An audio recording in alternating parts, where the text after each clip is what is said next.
Now I'm very excited to talk to you guys today about a lovely little game I've been playing called Child of Light. I played it on the Xbox 360, but it's also available on the Xbox One, PlayStation 3, PlayStation 4, and on the PC, and regardless of platform, this game is seriously beautiful. You play as a girl called Aurora who wakes up in another universe, and you're immediately greeted by this stunning fairy tale atmosphere. Even Aurora's hair flows with so much life that I couldn't help but just jump around just to watch it dance as soon as I got a hold of her. But that's not the only thing in this game that's beautiful. Even the story, which follows this little girl setting out to find the sun, the moon, and the stars, is really heartwarming from the get-go. Beyond that, there's a really gorgeous art style that seems to be inspired by the likes of Studio Ghibli. You fly up floating platforms in the sky or get brought back down by tranquil waterfalls that seem to just come from nowhere. Every world is just so different too, and each character is just as diverse. You work your way through various different levels, finishing off quick but cute little puzzles and gathering up a group of extremely quirky folk to add to your party.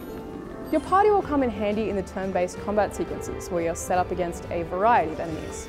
You control two of your party members, who usually have pretty dramatically different stats and fighting styles, as well as your companion Firefly, who's adorable, but can also hover over other enemies to either slow them down or hover over your players to give them health for a period of time.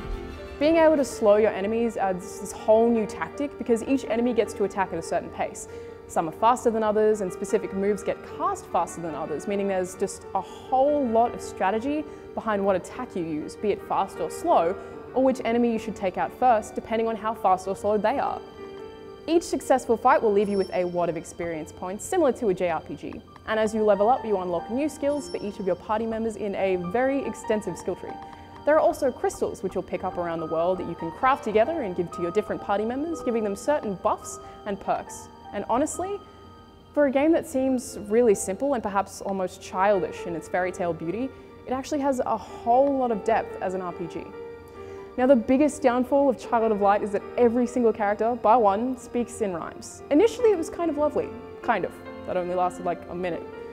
The rhymes add some really unique charm to the atmosphere, but for the most part, they're just so poorly done, and the syllables are uneven, so having to tap A to read the next line is just more tedious than it already should be.